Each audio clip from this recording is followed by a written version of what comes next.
Hey, welcome to the Travel Ones podcast. Today my guest is Ashlie Amber, a country pop singer. She has her latest song coming out those nights. It's being released on the 26th, on Friday. She's performed on the American Idol show and then traveled the world for the Celebrity Cruise Line and was recently named an artist to watch. How are you today, Ashlie? I'm doing really well, Pete. Thank you for having me. How are you? I'm doing great. I appreciate the time. It's awesome. It's wonderful to get. No, I appreciate your time, so I'm really happy to be here. Well, now that we know we both have a Thornton Aurora connection. Yes. With you being from so Colorado. Crazy small world. Mm-hmm. I wonder how many country singers come from the Denver metro area. Actually, I don't know of I was just thinking about any. That. Well, yeah, I mean, I'm sure there is. I mean, obviously, maybe just not recent, but I'm surprised because Colorado sure does get mentioned in a lot of country songs. Well, and we have the Grizzly Rose, which is... Yes, ooh, I love the Grizzly Rose. Which is right there, so I mean, yeah, I don't know why, I was just thinking that.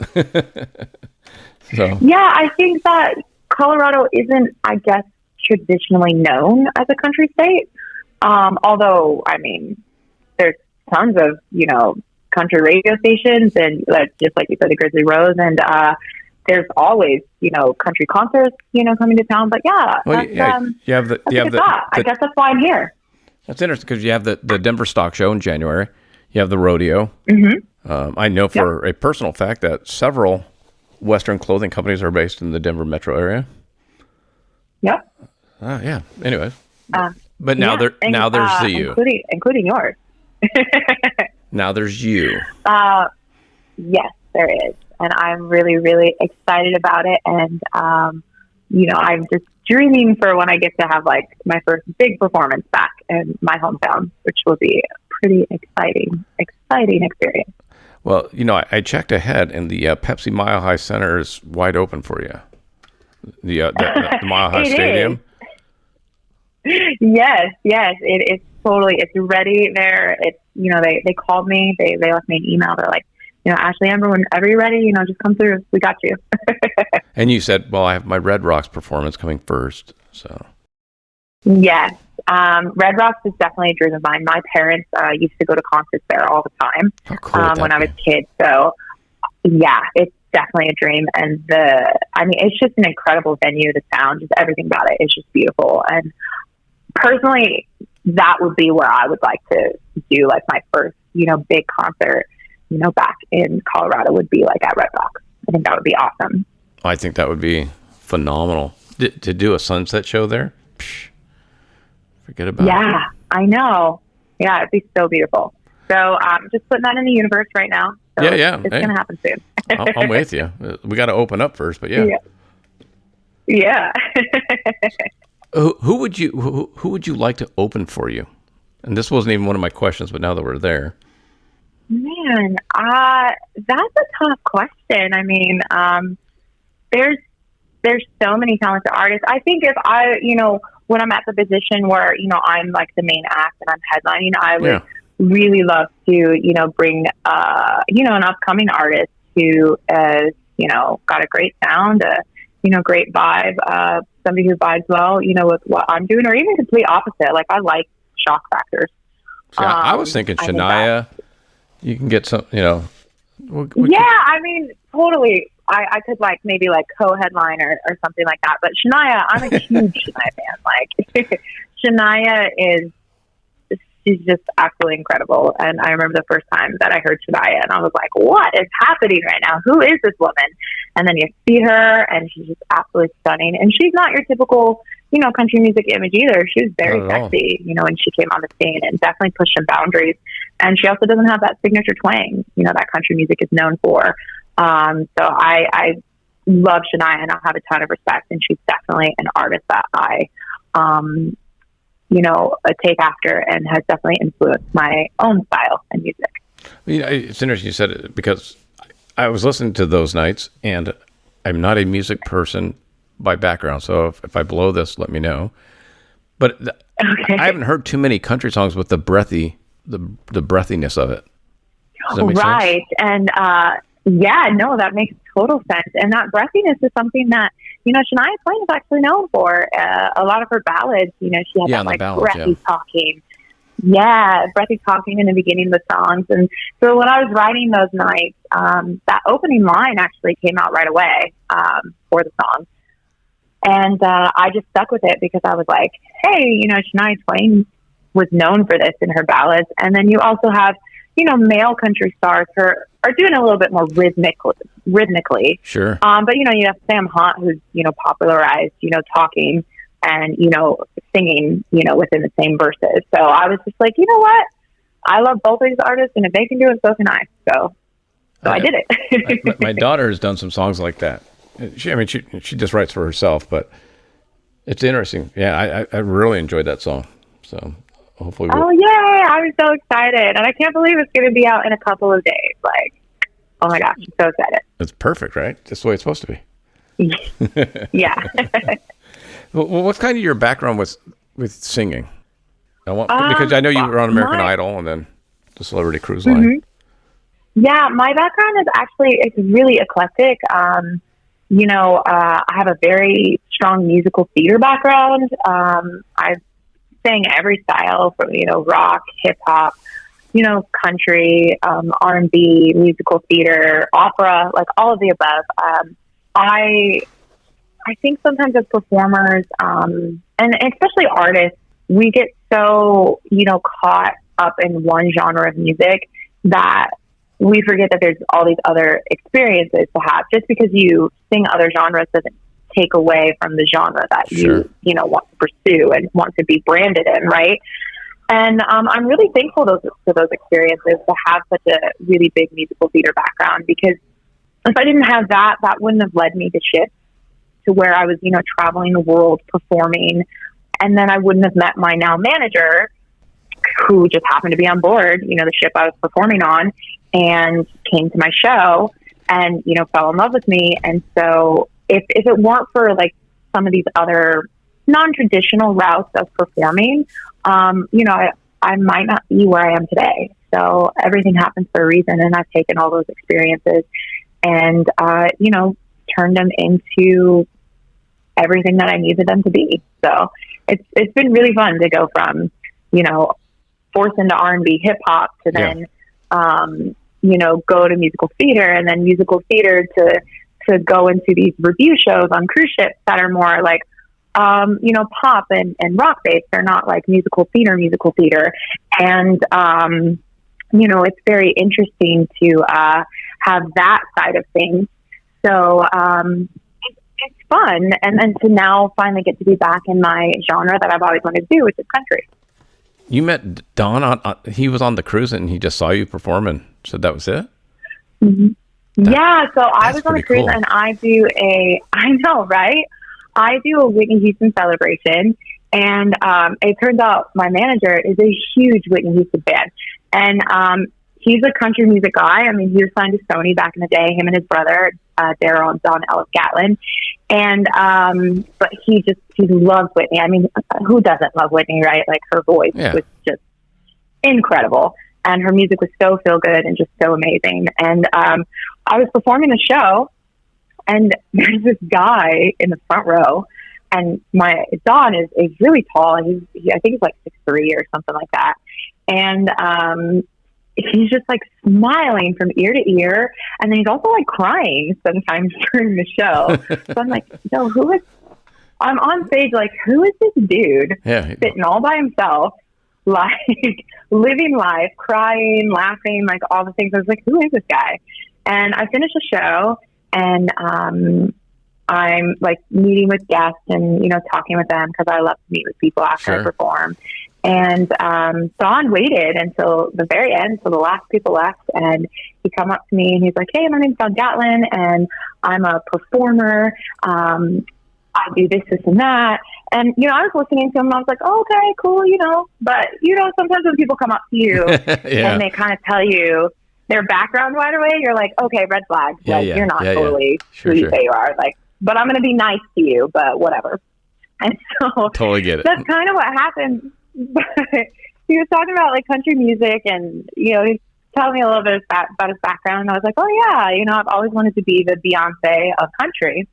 And he's like, oh yeah, that's a great idea. And I was like, I know, right? And we started talking some more, and then he gave me his business card. And honestly, I had zero intention of reaching out to him because I kind of thought that he might be a little bit full of it, but something told me to Google him. So that's exactly what I did. Once I was finished, getting on my costume and dress and all this stuff, I went back to my room and I Googled him, and he was exactly who he said he was. Yeah, so I sent him rare. a message. I reached out to him. Right, exactly. So I sent him a message and I was like, hey, thank you so much for your kind words. I would love to work with you in the future, but I'm just embarking on this journey, so I need some time to get settled and this and this and that. And then we kept in touch for 2 years. And then I called him 2 years later out of the blue, and I was like, Don, remember when I said I wanted to be Beyonce country? He's like, yeah. And I was like, I'm ready, and this is why, and blah, blah, blah, blah, blah. And that was like January, February of 2019. Wow. And then he called Jamie Tate, who is very well known in the country community. And Jamie looked at my stuff, and he was like, oh, she's great. I would love to meet her. When can she come to Nashville? And I had 1 day off. I had 24 hours off of performing. And so I took that 24 hours and flew to Nashville to meet with Jamie. And I was so nervous because Jamie has literally worked with like everybody in the industry, and he's got Grammys and Emmys. And I was like, oh my gosh, I can't believe this guy wants to meet me. And I walked into his studio, and he was so nice and so welcoming, and we hit it off instantly. And I didn't know, but apparently as soon as I walked in, he was like, I'm in. But I didn't know that till later. And we must have met, I think, for like 2 hours. And then I finally left, and I was still in the parking lot, and he had already called my manager, John, being like, she's amazing. Let's do this. And then a couple months later, I was back in Nashville recording my first batch of songs, which 2 of them were Almost Love, which was my very first single back in December of 2019 on Christmas Day. And then my second single, My Revenge, which I released last year in April on my birthday, actually. So, and then I guess you could say the rest is history, because it's been a pretty eventful, past year, despite, the setbacks that COVID has had on the entertainment industry. It's really difficult not performing and not being able to travel, but I really used the time to refocus my energy and focus on expanding my online presence and a lot of other things, which has been crucial to where I'm at right now. So you're basically an overnight success. Just kidding. Exactly. I just woke up and was like, let's do it. No. A decade in, you're an overnight success. Right. So it's been an amazing journey, and I'm just really, really thankful to have people like my manager Dawn and Jamie just so much on my side, and some of my biggest cheerleaders. Yeah, one of the things I was really interested to talk to you about was so many people, like even for my day job, I'm very successful, and people are like, oh, you're so lucky. And I'm like, yeah, but I struggled for 15, 20 years before I became lucky. And I think you're going to see some of that same success, where people are going, oh, she's so lucky, and then you're going to be going, yeah, but I remember being on the cruise ship for weeks on end, and I didn't feel lucky back then, or all the different things you're going to be doing or have done. Go ahead. Sorry. No, go continue. I just think it's interesting that I haven't met an overnight success yet on the show. Everyone's right. Because go ahead.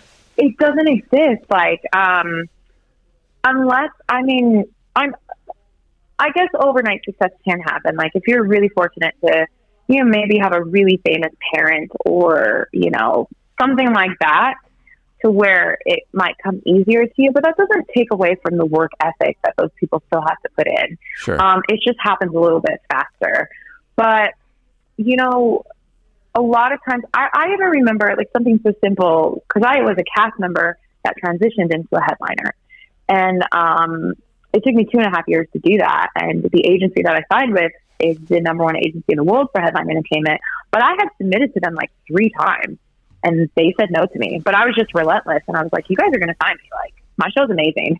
And I just like kept going until, you know, finally I got the break that I needed. They say that the luck meets the prepared, right? Yep. And that's exactly what happened. Like, I got lucky, but I got lucky, you know, that the head of entertainment for Celebrity Cruises just happened to be on the cruise, and that my cruise director was very supportive and was like, Ashlie, you need to perform a show. And so I got lucky, but I was also prepared for it. Like, I had been waiting 2.5 years, you know, for the opportunity. Exactly. But even though I waited that long and I put in all that work and I spent all that money getting charts and costumes and video projections and all these things, you know, other, you know, performers, you know, cast members who wanted, you know, who now want to be headliners, they look at me being a headliner and being like, oh, she just got it handed to her. And I'm like, and I don't say anything back. I'm just same like, way. Yeah. If you only knew, like, if you only knew what I had to do to get here, it was not an easy, you know, position to get here. But I think sometimes that's how it always is. People see us, you know, doing things and, you know, living dreams and this and this and that. And they just assume that, oh, she's just lucky. She's just blessed in this. And it's like, well, yeah, I got lucky that I'm talented, but the really lucky thing is that I'm talented and I happen to love what I'm talented at, because they don't always go hand in hand. And in that sense, I'm lucky. But everything else since then has been a lot of hard work, a lot of sweat, a lot of tears, a lot of self-doubt, a lot of setbacks. I mean, I've been told no way more times than I've been told yes. Exactly. So that's just part of the journey, you know? Well, that's, I now it's weird for me is people are like, other podcasters will contact me and be like, how did you get, you know, Ashlie Amber on your show? Or how did you get these people on your show? And I'm like, for the most part, I asked right. a lot of people, you know, and you just keep going with it. I don't know, but it's not, I didn't just wake up and all of a sudden everyone started calling me. I wasn't that fortunate. Right. No, I totally understand, and I'm exactly the same way. So we share that in common, Pete. Absolutely. Go up. Hey, how long were you on Celebrity Cruise? I did 3 production contracts with Celebrity Cruises, and then I started headlining with them as well as Norwegian and Princess August of 2017. Okay. And then I was doing that all the way up until the pandemic hit. And once the pandemic hit, obviously cruises died, were completely canceled and still have been canceled. Absolutely. So I lost all my dates that were well into this year. And so like I said earlier, I just, you know, took the opportunity to reshift and refocus because I was juggling, you know, country, and I was also juggling this job that I already had. You know, performing. And so now it's just forced me to, you know, have no choice but to be all in, which is what I wanted anyway. So it just made it happen sooner. The other perception I wanted to talk to you about being on the cruise ship for a couple of years was... Hello? Absolutely. Oh. Sorry, my Alexa went off. I was like, I didn't say that name. Yeah, no, my Alexa went off. I apologize. No, it's okay. I was like, if she was gonna stay on, I was gonna say you could, Alexa, play the Travel Ins podcast. So. Oh, that's amazing! I love it. Sorry, what were you saying? No, so my question about the cruise line is, I'm sure a lot of people were like, "Oh, you're so lucky, you get to be on a cruise ship." It's kind of like people when I say, "Oh, I get to work NFR, the rodeo in Vegas." And they're like, oh, you're so lucky. And I'm like, yeah, 16 straight days in a hotel room in Las Vegas isn't as exciting as it might sound, especially now that I'm older. Right. When you were on the cruise ship, how difficult was it to maintain your relationships with your family, friends, significant others? I mean, you're gone for weeks at a time. How'd you manage that? Yeah, I mean, thankfully, technology is amazing now. And even in the middle of the ocean, you can get internet and you can FaceTime with, you know, friends and family, which is pretty awesome, I would say. It's not cheap, but it is awesome. And I every time I could be on the internet, if I was in sport and I got service, I'd always reach out to my family, and friends, but people were really supportive. My family and friends, they've always known me to be chasing after my dreams and being extremely busy and things like that. So people just understood. And of course, my mom has visited me on multiple occasions to come hang out with me on board. And, as far as dating, typically, like, if you're in a cast, you're probably dating somebody on the ship. Yeah. But like, once I was a headliner, I was just so focused with this new position and taking it seriously and, growing and making sure that I'm delivering amazing shows, because that helps me get more bookings. And, I'm representing not just myself, but I'm representing my agent as well. So, you want to make sure that you're, professional and doing your job. So I wasn't really focused on anything. And, becoming a headliner always had a purpose. Like, I wanted to become a headliner because I knew I needed money to financially back myself to do exactly what I'm doing now. Yeah. And being a headliner allowed me to, have that option, to do so. So I was so focused on that, the other things didn't really matter. And my family and friends have just always been so supportive of my career, which I'm super thankful for. Well, I think that's good. My wife wanted me to ask you, did you ever meet or know Captain Kate? Oh my gosh, I'm good friends with her. Yes. If you look at my social media, she's all over. Oh, really? I have a few pictures. Yeah, I have a few pictures with Captain Kate, and she's, giving my mom private tours on the bridge. Oh, that's cool. I know Bug Naked, her cat. Yep. Well, see, that's why my wife started following her. More followers than me.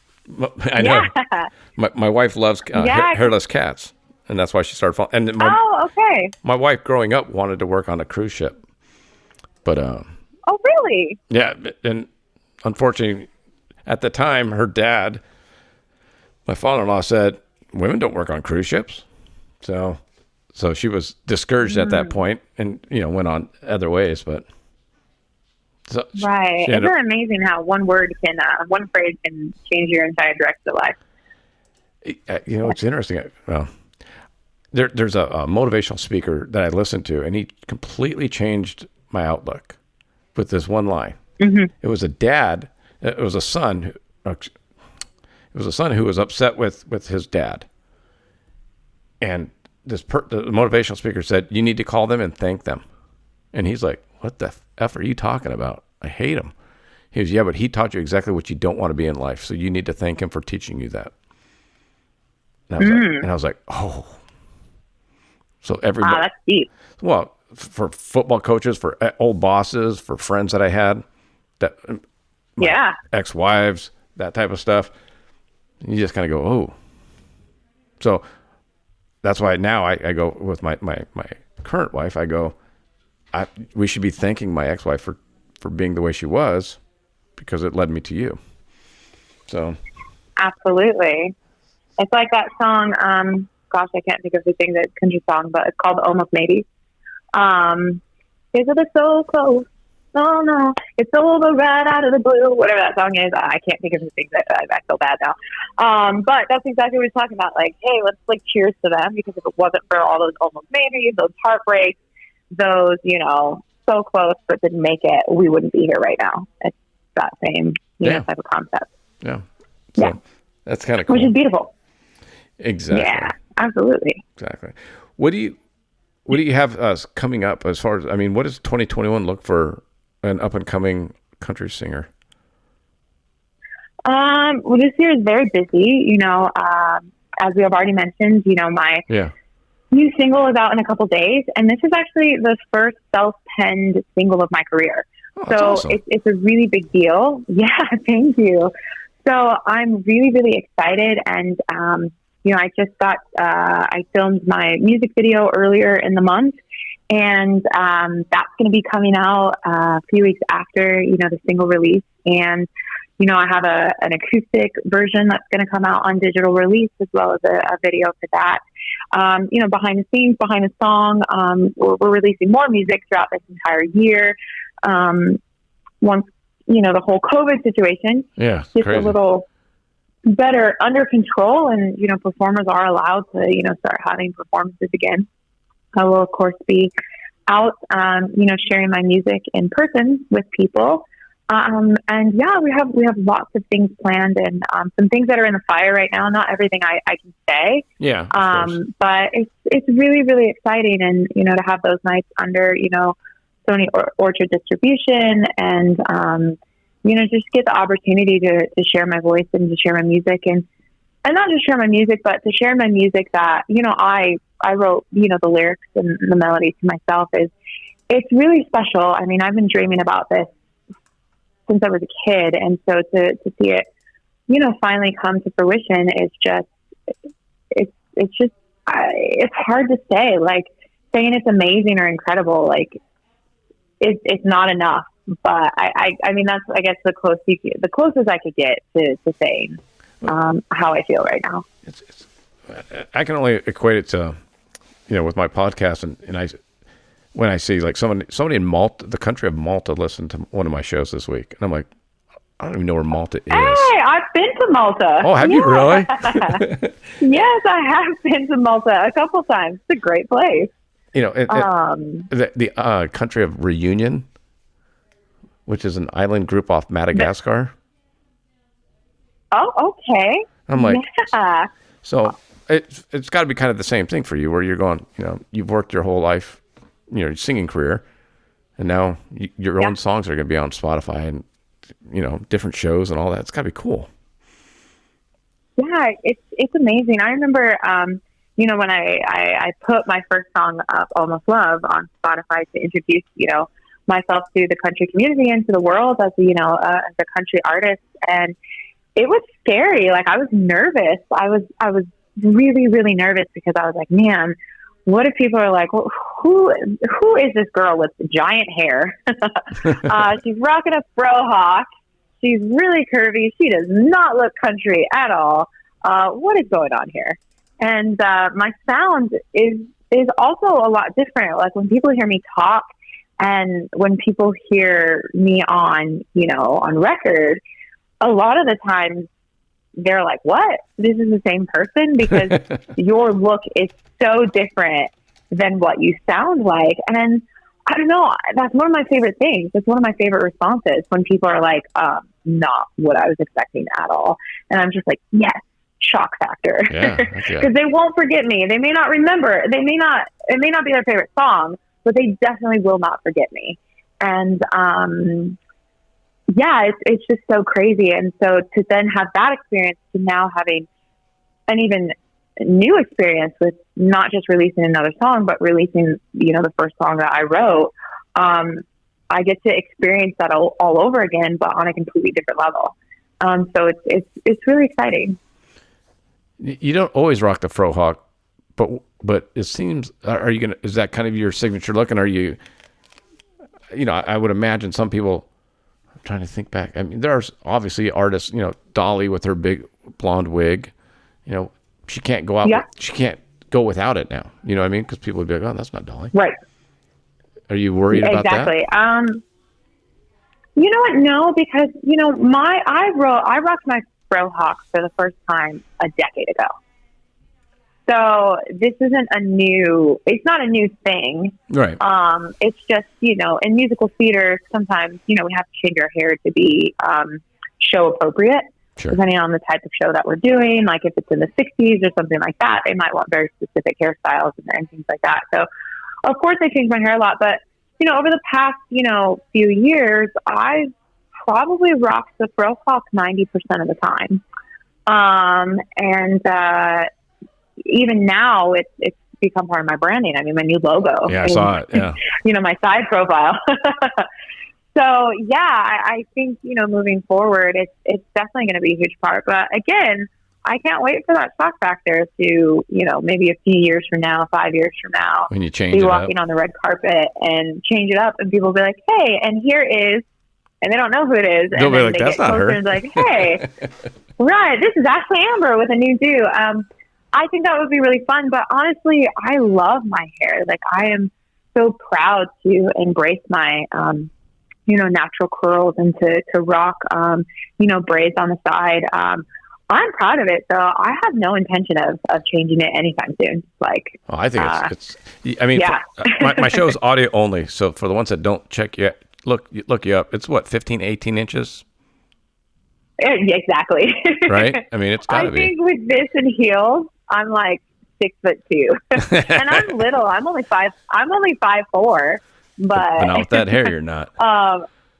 Not with the hair, and put some 5-inch heels on me. I'm standing pretty tall. It's interesting. It's a lot of fun. There's a Brazilian model, she's in Brazil, that asked to be on the show, and we've been really friendly. But she goes, I don't feel comfortable enough with my English to be on your show. And I said, that's cool, and we're still friends, and she did a photo shoot with a fro hawk, but it wasn't quite as big as yours. And I don't know if I sent her your picture, but I sent her somebody's picture, and I said, you need to go big like this. And so now I get to send her a picture of you saying, this is what I was talking about. Yeah, please do. Brazil is also a beautiful country. I recently got to go there right before the pandemic, and was amazed by the culture and the beauty. And I didn't understand why everybody would talk to me in Portuguese until I went to Brazil, and I was like, oh, this is why people talk to me in Portuguese, because I look like I could be from here. Exactly. It's a really cool place. I was there during Mardi Gras. So Carnival. There's floats and Carnival, and there were floats and all kinds of craziness, beautiful colors, and lots of people. It was really cool experience. That's how many countries have you been to? Have you figured it out, or? I believe I'm sitting at 72. So you're getting up there. Yeah, 72 countries. And if it weren't for COVID, I'd probably be in the 80s. I'd definitely be in the 80s by now. Because I was going to get to go to like Israel and Croatia and Scotland. Like, I was going to get to go to a couple places that I haven't been yet, which was going to be really cool. But I will get back to those places. So won't that be cool if you get to go back singing? Yeah, but singing my own stuff. Yeah. Singing as Ashlie Amber, the country pop singer. That'd be awesome. Yeah, that's definitely the plan. So I'm definitely excited for that. And thanks for continuing to put that in the universe. I appreciate that. Absolutely. I have one last question. Of course. What is what's the airplane tattoo for? Oh, the airplane tattoo is because I've spent a huge chunk of my life on flights. Being a headliner is not an easy gig. Yeah. You have to travel all over the world, and it's not convenient. You'll be in, Anchorage, Alaska, and they want to fly you, to Barbados, only to fly you right back to Alaska, 3 days later. So I spent my longest travel day, this is no joke, is 54 hours straight. No sleep, no shower. It was not fun. It was actually during Hurricane Irma. And that's why, because I was coming from Anchorage, Alaska to Barbados. And the travel was just a mess. And flights were canceled. My luggage was lost for, I think, 2.5 weeks. I don't know how they got it back to me. They did get it back to me, but it was lost for 2.5 weeks. And so I used to be afraid of airplanes. My longest flight had only been, 3.5 hours, 4 hours. And I'd actually never even used an airplane bathroom until I started headlining, and I had no choice, because when you're on a 14-hour flight, you have no choice. Yeah, absolutely. But to use the bathrooms on board. So, I went from being afraid of airplanes to living on them and sleeping on them and, being extremely comfortable on airplanes. And so I thought no better, time to get a cute little airplane tattoo that has a little heart, wrapped around it, because it's like reminding me that I conquered my fear and that I've had the opportunity to see places that, most people only get to dream about. So you're saying, because my wife's afraid of flying as well. But yet she wants to go to Tokyo, and she wants to go to Australia, and she wants to go all these places, but she's afraid of flying. And I'm like, yeah. How did you get over it? Is it just a matter of repetition? Yeah, I had no choice. It was literally just repetition. But yeah, when I probably like the first 6 months to a year, I would get a lot of anxiety. But you realize like, hey, like things do happen, obviously, but, the odds are, very slim. And, these companies, they do their jobs really well. And the pilots and the flight attendants and even the people around me, I just eventually became really, really comfortable with it. And, also, if you just sleep on board, just drink enough wine and you can just sleep on board and it's fine. Now you sound like my wife. She's like, I'm okay. Just give me a couple drinks in me. Yeah, just do a couple shots of tequila. You're good to go. And you'll be fine. Yeah, it's good. Tequila and a Xanax. Just don't even worry about it. No, I'm just kidding. I'm kidding. You guys, I'm not promoting that. I'm not promoting that at all. Ashlie said. But yeah, I think. I know it's still gonna be taken out of context totally. But yeah, I think with anything, repetition is important, and that's what helped me. And so, conquering fears is a scary thing to do, but I guess there's no better way to just kind of conquer it than to just kind of sink or swim type situation. Like I really had no choice. It was my job. Exactly. So I either wanted to perform and get paid or I didn't. And I was like, no, I've worked too hard for this. I want to perform and I want to get paid. So here we go. Let's do it. With all of your time in the planes, how do you fill up your time? Is it sleeping? Is it reading? Is it watching movies? Shutting down? Plugging in? Writing songs? What's your go-to? Movies. I have probably seen every movie. I've seen movies that I didn't even know I normally wouldn't even watch. Yeah. And have been pleasantly surprised. I remember, and actually, it's what got me back into documentaries was I watched the documentary Three Strangers, or Three Perfect Strangers.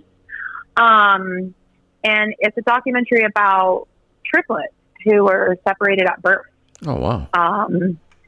It happened in New Jersey, and this adoption agency, which was a Jewish ran adoption agency, kind of targeted very specific women and Jewish who were having twins and that suffered from some sort of mental illness. So maybe anxiety or depression or something like that. And they would give birth, and this adoption agency would take these twins and they would split them up at birth. And they never knew each other existed. And these brothers accidentally found each other because they grew up within a 30-mile radius. And they all were put in different classes of homes. There was poor, middle class, and wealthy. And this adoption agency would have people go and study the kids. And that person would know that he just saw his brother. But of course, the kids themselves didn't know. And yeah, they randomly found each other one day and then just kind of talked about the whole documentary, and a bunch of other twins were reunited with each other. And it was something I was not something I would normally watch, especially on a flight. And there was just, I had seen everything else and it sounded like it was a movie, not a documentary. So I watched it and I was glued within the first, couple minutes, even though I knew it was a documentary at that point. And then from there on out, I was like, well, I guess you just never know what you're going to like and what you don't like. So I guess don't judge a book by its cover, right? And I just started watching all kinds of stuff. So I really don't discriminate when it comes to movies. I pretty much watch anything. See, I'll watch anything at least once. I'm the same way. When I fly, I tend to watch the movies my wife doesn't want to watch with me. So it's the action movies, the Marvels. It's all the movies. Yeah. She's like, I don't want to watch that. And I'm like, all right.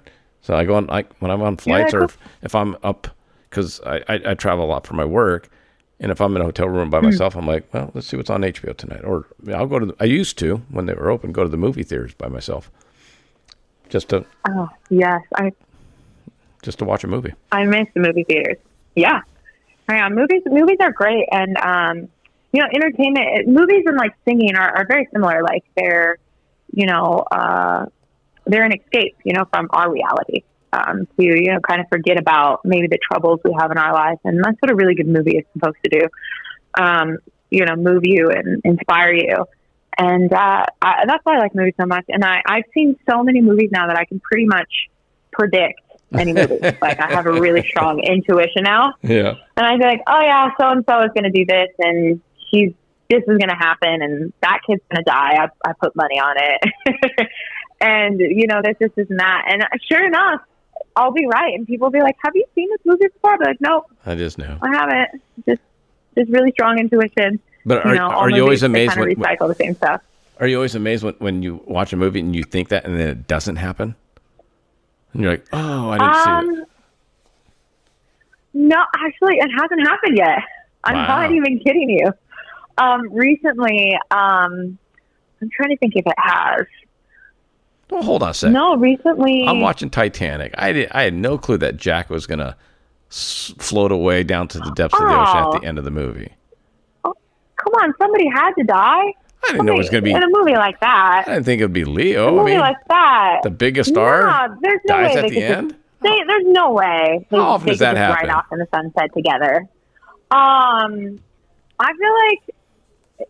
feel like now it happens a lot more. Like there's because a of little bit more Titanic shock value.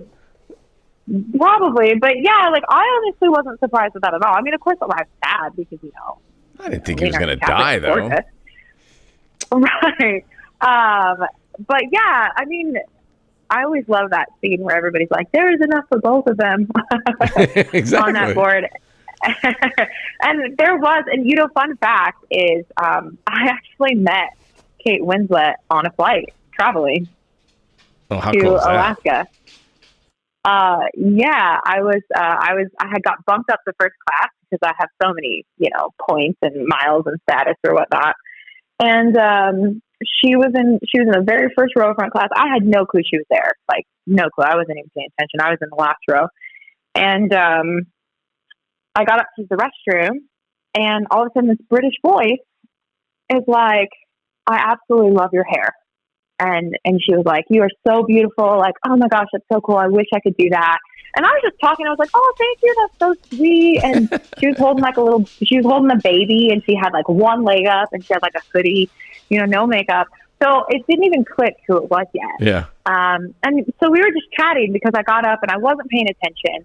And somebody was in the bathroom. So I was just waiting, for them to come out. So we were having a conversation and I was like, oh, how are you today? She's like, oh, I'm doing very well, thank you. And then she like said something and we're already like a minute or so into the conversation and she's talking and I just kind of freeze because I'm just looking at her and she like asked me something and I totally didn't answer because I was like, just like, and all that came out of my mouth was, you're not who I think you are. Are you? And she was like, best answer ever. Like, she was like, yes, I am. I was like, all right.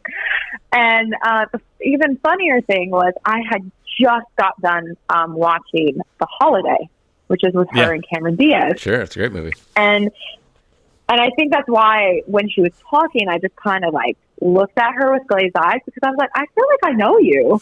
And it makes sense because I just watched her in that movie. And she was like, yeah, yes, I am. And I just said, oh my gosh, I literally just got done watching The Holiday. She's like, oh, I can't believe that movie was 10 years ago. And, like just being super humble. And I was just like, I'm a huge fan. Like, you're amazing. And I was like, thank you. You just made my day. Kate Winslet, Oscar winner Kate Winslet told me that I had cool hair and that I was pretty. I was like, did this really just happen? Where's my camera? Yeah, exactly. Nobody's going to believe me. And I hope, one day that she comes across my music and was like, hey, I know that girl. I remember that hair. Exactly. That hair was on a flight or something. Like, I've seen that hair before. That would be really cool if Kate Winslet remembered me. But that's the thing about travel. Sometimes you just never know, what's going to happen. And I met Kate Winslet on the way to, Juneau, Alaska. So. And like, well, what in the heck was she going to Juneau for? You know what I mean? Well, there was a she was actually going somewhere else. Oh, okay. Yeah, she was going somewhere else, but that was the first stop, and then she was the next stop. Yeah. See, I did that. So, I met very fun. I met Nikki Sixx and Mick Mars from Motley Crue, and really, we were going to. Well, I was going to. Where was that? I think it was Nashville, but we had a layover in Houston, and we were in LAX, and I'm like, that's Nikki Sixx and Mick Mars. I'm like, fuck. I had just gone to the dentist and had Novocaine in my mouth. So I'm like, well, screw it. Oh my goodness. I'm going to go say hi. I'm sure Nikki was probably like, oh man, I talked to this kid. He couldn't even talk. It was so great. He was a fan. Cause I just wanted to say I'm a big fan of yours and you listen to me a lot. With my mouth, I didn't even realize I couldn't talk. But I'm like, God, it's got to say hi. Absolutely. Are you keeping it? I guess as you become bigger and headlining, people are now going to say that about you when they meet you. What you said about Kate Winslet, isn't that kind of cool? That is that's really cool, and it's kind of crazy, to think about that. But I mean that's what we sign up for. When we decide to be artists and be mainstream and that kind of thing. So I just think it's cool. And I definitely know that it's something I'm not going to take for granted because I know what it's like to, have regular jobs and work hard and work 16-hour days waiting tables or bartending and, cleaning floors and getting ice and stocking. So I hope that, anybody who meets me can have really nice things to say, like I have to say about like Kate Winslet. Like I think that's a cool story because she didn't have to be the way that she was. She could have totally just been like, I'm a celebrity, like don't talk to me, whatever. And she wasn't. She was complete opposite. So I hope to, bring a little joy in somebody else's day by being just as nice as she was. Sure. I always, people ask me when I go to rodeos and all that around the country and they're like, oh, you live in Los Angeles. Do you know any celebrities and this and that? Are they jerks? Are they nice? And I'm like, well, you know what? For one, everybody has bad days. And you might meet your favorite celebrity on one of their bad days. You know what I mean? So it's like, I've met a few people that I looked at and went, oh, they don't look like they're happy today, so I'm not even going to approach them. And just leave them alone because they're most of the people I've met are super friendly. But everyone's allowed a bad day. I would say most people too. And people forget that. People forget that celebrities are just people just like us. The only difference is they constantly have a camera. Yeah. And if somebody catches them on camera, they can get a huge payday. I think of, situations, good or bad, that are, caught on camera. And, obviously country music has, had recent controversy with one of their big artists, being caught on camera, saying, something that he, probably shouldn't be saying. Not probably, he shouldn't be saying that. But it doesn't mean that he's a bad person. I mean, good-hearted people, say, do things, make mistakes all the time. Like we're human. We constantly make mistakes. And, I think it's important that we use moments like that to learn and to grow and to look at our own, biases and challenge ourselves to be better. And, people forget that, people are people and they make mistakes, and we need to allow them the opportunity to correct them. And should they do it again, then I think that's the time where we should be like, okay, like we've given you an opportunity to fix yourself. Clearly you don't want to, so hey, let's do this. So it's hard being a celebrity because you can make one small mistake and it could be the end of your career. Well, it's interesting because I told you I was hanging out with Cowboy Troy at NFR not this year, obviously, but the year prior. And we went to dinner, and I forget that Troy's famous, like he plays with Big and Rich, Yeah. and I'm like, so we were at dinner, and literally people were coming up, asking for his autograph, saying hi. People bought him shots, we're just leaving him at the table, and they're like, it's got to be weird. It's like, you can't have too many bad moments when you're out in public like that, because all of a sudden, oh, that Cowboy Troy's a jerk, and blah, blah, blah. And you're like, dude. Yeah. I just got. Yeah, you have to constantly. So, go ahead. What? I was just saying, it's like you could have just gotten a phone call that your kid got sick or got hit at school or whatever. He has triplets, so. Mm-hmm. I mean, if something bad happens, yeah. if something happens with one of your sons or whatever, and now the next person you talk to is a fan, you're like, I don't know, it's just got to be weird. So. Yeah, it's hard. You always have to be like on center.